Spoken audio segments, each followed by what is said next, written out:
President. Great job. Beautiful. You guys look like a real athlete right there. There, Howard. I get a shake too.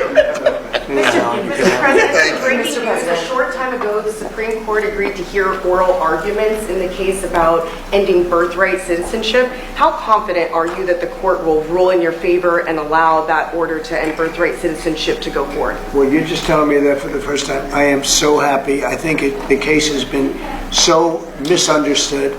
That case, birthright citizenship, is about slavery. If you look at the details of it, the signings of it, everything else, that case is all about slavery.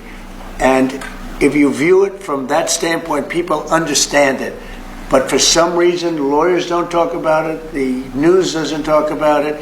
That's not about tourists coming in and touching a piece of sand and all of a sudden they're a citizenship. They're a citizen. That is all about slavery. And even look at the dates on which it was signed. It was right at that era, right after the Civil War. And if you look at it that way, the case is an easy case to win. And I hope the lawyers talk about birthright citizenship and slavery, because that's what it was all about. And it was it was meant to be positive. And they use it now instead, not for slavery, they use it for people that come into our country and they walk in and all of a sudden they become citizens and they pay a lot of money to different cartels and others. It's all about slavery, and if you look at it that way, we should win that case. Okay. Mr. President, we have a great relationship with the President of El Salvador. Will you ask him to release Abrego Garcia so that you can facilitate his return here to the United States? And do you believe he deserves due process here? Well, I must tell you, I have to refer again to the lawyers. I'll have to do what they asked me to do. I had heard that there were a lot of things about a certain gentleman, perhaps it was that gentleman, that would make that case be a case that's easily winnable on appeal. So we'll just have to see. I'm going to have to respond to the lawyers. Mr. President, we're learning that there are now 2 deceased following that shooting at Florida State University. Following and amid that, is there any changes that you want to see to gun legislation? Anything you see broken with gun laws in our country? I'm going to have to look. I'm a big advocate of the Second Amendment. I have been from the beginning. I protected it, and these things are terrible. But the gun doesn't do the shooting. The people do. It's a phrase that's used probably too often. I will tell you that it's a shame. I'm just hearing about it now. I just hear about it. I know the area very well. I know the school very well. I know everything about it. It's Florida. And we'll have more to say about it later. What do you mean when you say there will be more to say about it? Only in terms of what happened. As far as legislation is concerned, this has been going on for a long time. I have an obligation to protect the Second Amendment. I ran on the Second Amendment, among many other things. And I will always protect the Second Amendment. Mr. President, question about the United Kingdom. Reports that you're going to go and stay with the King in September. Can you confirm that? What are you looking forward to? Well, I was invited by the King and by the country, great country, they're going to do a second, as you know, a second fest. And that's what it is. It's a fest, and it's beautiful. And it's the first time it's ever happened to one person. And the reason is that we have 2 separate terms, and it's an honor to be. I'm a friend of Charles. I have great respect for King Charles and the family, William. We have it's really just a great respect for the family, and it's a very great honor that. And I think they're setting a date for September. It's going to be a smaller visit initially, and then a bigger state visit to follow after. Is that the plan? Yeah, they say that it's going to be. I don't know how it can be bigger than the last one. The last one, which, as you know, is incredible. But they say it's going to be even more important. So it's a great honor to be so chosen. President Trump, yesterday you spoke with Japan. Is the Nippon steel deal part of the tariff negotiations? Did you discuss that with them? It could be, but I doubt it. I mean, I think we're going to view it separately. We want U.S. steel to remain in the hands of the United States and people from the United States. And great respect for Japan, but we don't want a foreign country buying U.S. steel. U.S. Steel was one of our great companies of the world. When you go back 80 years, and it was the biggest, strongest, most powerful company in the world, and we're going to make it very strong and powerful again without Nippon. But if Nippon wants to come in, and I hear they're working on it very hard, I have great respect for Nippon Steel. I know a lot about it, but they can invest and they can do lots of things, partnerships. But we want to have U.S. Steel remain in this country. So is that a stipulation you would put on these tariff negotiations? I guess we could talk about it with regard to tariffs, Howard. I mean, it's something that could be a part of it. But tariff negotiations are actually simpler than that. I mean, we're going to set a number and people are going to pay that number, or they're going to decide to go elsewhere if there is such a place. There really is no elsewhere, I think. Mr. President, in the first term, your Attorney General apologized to Tea Party groups who have been targeted by the IRS under the Obama administration. Why is it okay for the IRS to now be looking at changing the tax status of Harvard because of policy disagreements you have with the university? So, I had dinner last night with a lot of pastors and ministers and people of faith, and there were like 32 of them, and it was beautiful in the Blue Room, and they said, "Sir, I was targeted by the IRS, and the FBI came in, sir, and I've been going through hell for years." And somebody overheard that statement, and they said, "Oh, that happened to me too." Another one overheard, "Oh, that happened to me too." It was the Biden people, and they had 7 or 8 of them. We're going to be reporting it very soon. I said, this has to be reported. These are ministers, pastors, evangelicals. They were targeted by the Biden administration, which was a disgraceful administration. Well, I was targeted more than anybody in history. I think you probably know that. I hope you admit it, but you might not. But I was targeted more than anybody in history. But it was interesting because one pastor told me, and another one heard it, "Oh, me too, and me too, me too, me too." All of a sudden they're all, and one of them spent all of his money, everything he had on lawyers, for 3 years, he said. It took place almost immediately after the election. After the election, when Biden came in, unfortunately for the country, sadly for the country. So when you ask me that question, I immediately say, let's switch it around to tell you what happened last night. And not only that, we're also finding that many people just having to do with Trump support have gone through hell. And they've used the IRS for purposes of something that's very illegal for them to have to do. What are you trying to It's a very illegal, it's a very, very illegal thing to do, what they did. And I think it's such a shame. That was long what? If that was wrong, why are you considering changing the tax status of Harvard? Because I think Harvard's a disgrace. I think what they did was a disgrace. They're obviously anti-Semitic, and all of a sudden they're starting to behave. But when you see what they were saying, what they were doing, when you see the way they took care of events, when you watch that woman, that horrendous president that ruined the image of Harvard, maybe permanently, in Congress, in the halls of Congress, when you take a look at what happened there, it was horrific. And, I've looked at a lot having to do with it. I'm not involved in it. It's being handled by lawyers. I read about it just like you did. But tax-exempt status, I mean, it's a privilege. It's really a privilege. And it's been abused by a lot more than Harvard, by a lot more than Harvard. So we'll see how that all works out. I don't think they've made a final ruling. I don't believe they've made a final ruling, but it's something that these schools really have to be very, very careful with. Very anti-Semitic when you take a look, whether it's Columbia, Harvard, Princeton. I don't know what's going on, but when you see how badly they've acted, and in other ways also.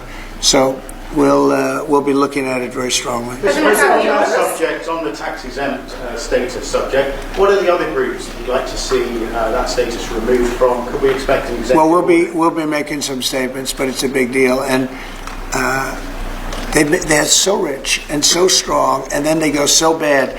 They've earned so much by being a member of this country, a member of this group, this beautiful group of people in this country, and then they go and they abuse their power like that. I think it's very sad.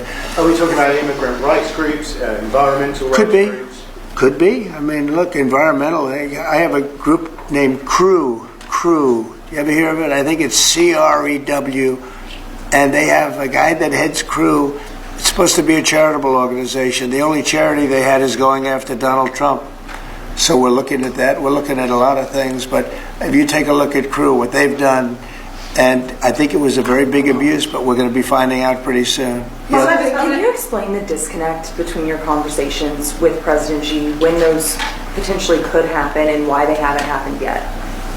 Well, you don't know whether or not they've happened. That's my question. Yeah. I mean, I've never said whether or not they've happened. But I have a very good relationship with President Xi, and I think it's going to continue. And I would say they have reached out a number of times. Xi or they? Well, the same. I view it very similar. It would be top levels of China. And if you knew him, you would know that if they reached out, he knew everything about it. He runs it very tight, very strong, very smart.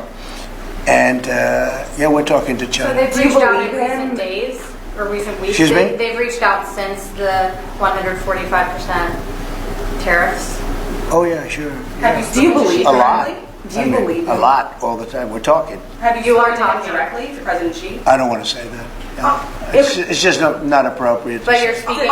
Sorry. Has he called you directly, President Xi, or reached out to try to facilitate a conversation? Well, you'd think it was pretty obvious that he has, but we will talk about that soon. It's not that important because, honestly, we're going to have a deal. I believe we're going to have a deal with China. And if we don't, we're going to have a deal anyway because we're going to set a certain target, and that's going to be it. You have anything to say about that, Howard? I think our tariff policy around the world has every country in the world coming in and talking to us. It is incredible. We had country after country in yesterday. We are confident that we will work out something with China, and the president knows what he wants to do, and I think he knows it better than anybody else in the world, and we are confident that this is going to work out well, both for the United States of America. I'm sure he'll work it out with China, but the amount of other countries who are working with us is incredible, and I think it's really going to work for the American farmers, for our ranchers, for our fishermen, for our businesses. The scale of companies coming to America just every day, like even this morning we were talking about Whirlpool, and then we were talking about car companies opening. The scale of factories coming to America is mind-boggling, driven by Donald Trump's tariff policy, which has got the world coming and finally respecting the United States of America. President Trump, you said And by the way, there's never been anything like it. We have at least $7 trillion of new businesses coming in. If you go back and look at others, I mean, in years they wouldn't do anything like that. So, and this is in a matter of weeks, so it's been pretty amazing. You said we're talking, so China and the U.S. are talking on tariffs. Oh, sure. Do you believe then that they won't go higher than 125%? We've heard Chinese officials say that. And what happens if they do go higher? Do we retaliate more? Well, at a certain point, I don't want them to go higher because at a certain point you make it where people don't buy. So I may not want to go higher, or I may not want to even go up to that level. I may want to go to less because, you want people to buy. And at a certain point, people aren't going to buy. And it's actually up to 145% because you have the 20. You previously said that you would consider reducing tariffs on China to get a TikTok deal done. Is that still on the table as of now? Well, we have a deal for TikTok, but it'll be subject to China, so we'll just delay the deal till this thing works out one way or the other. And I think it's a good deal for China. The TikTok deal is very good. TikTok is good for China, and I think they'd like to see us do a deal, especially the deal that we have pretty much done with some of the best companies in the world. If they agree to sign the deal, would you take that into consideration? I think it would be something we discuss because it's a natural. If we're making a deal, I guess we'll spend 5 minutes and talk about TikTok. It wouldn't take very long. Can you give us a sense of how far along these negotiations are with China? Are they in the early stages, or are you inching closer now to actually making a deal on tariffs? I think that we will make a deal with China. I think we've had some very good talks, but we will have some very good talks remaining. And, I view it, and some people say, oh, rush. I think we have a lot of time. I think we have plenty of time. But we have very, very good. You saw Japan was here yesterday. We had Italy today. We had a great conversation with the Prime Minister. We've had very good talks yesterday with Mexico. Talking with everybody. You know, the problem is it's only so many hours in the day. I think we're going to make a deal with China. We're going to make a deal with everybody. And if we don't make a deal, we'll just set a target, and we'll live with that, and it'll be fine too. How much time do you think that? I would think over the next 3 or 4 weeks, I think maybe the whole thing could be concluded. You have to understand, we're a big, if you think of us as a big, beautiful department store before that business was destroyed by the internet. We're a big, beautiful store, and everybody wants a piece of that store. China wants it, Japan wants it, Mexico, Canada, they live off it, those two. Without us, they wouldn't have a country. And everybody wants a piece. And at a certain point, if we don't make a deal, we'll just set a limit. We'll set a tariff, we'll set some parameters, and we'll say, come in and shop. They may not like that, and they may find it, or the market may find it too high. You know, more likely the market, but the market may find it too high, or the country may find it too high. Then they'll come back and say, well, we think this is too high, and we'll negotiate, or they're going to say something else. They're going to say, well, let's see what happens. But they always have a right not to do it. So they can say, well, we don't want it, so we're not going to shop there. We're not going to shop in the store of America. We have something that nobody else has, and that's the American consumer. And I had the most successful 4-year period in the history of this country, and I think we're going to blow it away this time. But there is a little bit of a transition, and we're going to have that little transition, and it's not much of a transition. You know, if you look right now, we're getting 25% on cars, right? We're getting 25% on steel. We're getting 25% on aluminum. We're going to have some other things that we're going to be adding in the not too distant future because we want them to be made here. The medicines, the drugs, pharmaceuticals are going to be done, and computer chips, etc., etc. And because of that, we have the biggest computer companies in the world coming in from Taiwan and other places, and they're building in Arizona and lots of other places. We're number one in AI by far. We're leading China by a lot, by tremendous amounts. We're going to supply electricity at levels never supplied before. They're going to build their own electric. We're going to let them become a utility, essentially. And it's going to be amazing for the country. They're going to build their own electric plants. We have to double up our electricity to remain number one in AI. We're going to have to double up our electricity take our whole country. We're going to have to double up our electricity. Think of that. And probably even triple it up. And we're going to let them build their own electric plants with their plant that they're building for the AI or whatever they're doing. Never been done before. We're going to get them quick approvals. It's going to be very clean, going to be very nice. And we're going to get them very fast approvals. And people are investing in this country like they've never invested before. Thank you very much, everybody. Thank you, Fred. Thank you, Fred. Thank you. We're headed out.